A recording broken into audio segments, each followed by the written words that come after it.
அண்மைச் செய்தி. இலங்கை கடற்படையின் ரோந்து கப்பல் மோதி உயிரிழந்த மீனவர் மலைச்சாமியின் உடல் குடும்பத்தினரிடம் ஒப்படைக்கப்பட்டிருக்கிறது.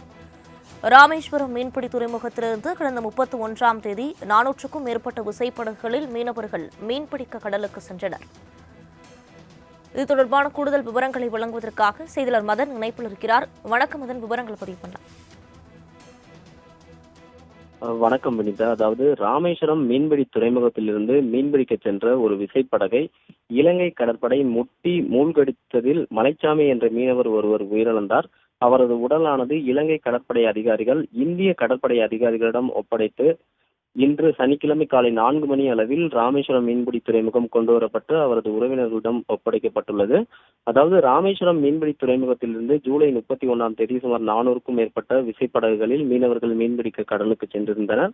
இந்நிலையில் நெடுந்தீவு கடற்பரப்பில் எல்லை தாண்டி மீன்பிடித்ததாக குற்றச்சாட்டை முன்வைத்து அங்கு ரோந்து பணியில் ஈடுபட்டுக் கொண்டிருந்த இலங்கை கடற்படை தமிழக மீனவர்களை விரட்டி அடித்துள்ளது. இந்நிலையில் ராமேஸ்வரம் பகுதியைச் சேர்ந்த கார்த்திகேயன் என்பவருக்கு சொந்தமான விசைப்படகை இலங்கை ரோந்து கப்பல் வேகமாக வந்து முட்டியதில் விசைப்படகு சேதம் ஏற்பட்டு உடனடியாக கடலில் விசைப்படகு தாழ்ந்துள்ளது.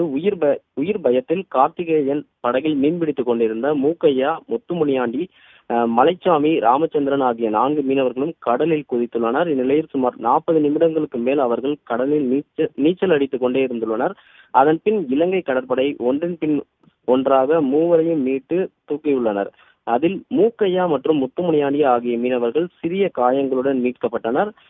மலைச்சாமி என்ற மீனவர் பேச்சு மூச்சு இல்லாமல் இருந்ததால் அவரை இலங்கை கடற்படை அதிகாரிகள் மருத்துவ உதவி செய்து மருத்துவமனைக்கு அனுப்பி வைத்துள்ளனர். மருத்துவமனையில் அவர் ஏற்கனவே இறந்து விட்டார் எனவும் மருத்துவர் தெரிவித்துள்ளனர். மேலும் 4வது மீனவரான ராமச்சந்திரனை தற்போது வரை மீட்கப்படவில்லை. அவரையும் தீவிரமாக இலங்கை இந்திய இருநாட்டு கடற்படை அதிகாரிகளும் தேடி வருவதாக இலங்கை தரப்பு கடற்படை அதிகாரிகள் தெரிவித்துள்ளனர்.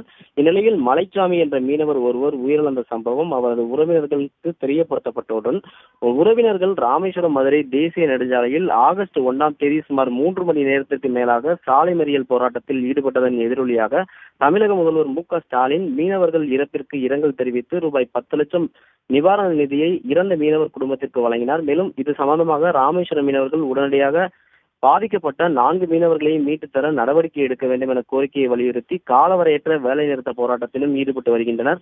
மீனவர்களின் போராட்டம் எதிரொலி மற்றும் மத்திய மாநில அரசின் அழுத்தம் காரணமாக இலங்கை வசம் இருந்த இறந்த மீனவர் மலைச்சாமி உடல் உடனடியாக பிரேத பரிசோதனை செய்யப்பட்டு அவருடன் மீன்பிடிக்க சென்ற சிறு காயங்களுடன் மீட்கப்பட்ட முத்துமுனியாண்டி, மூக்கையா ஆகிய மூன்று மீனவர்களும் இலங்கை கடற்படை அதிகாரிகள் காங்கேசன் கடற்படை முகாமிலிருந்து கப்பல் மூலம் நடுக்கடலில் இந்திய கடற்படை அதிகாரிகளிடம் ஒப்படைத்துள்ளனர்.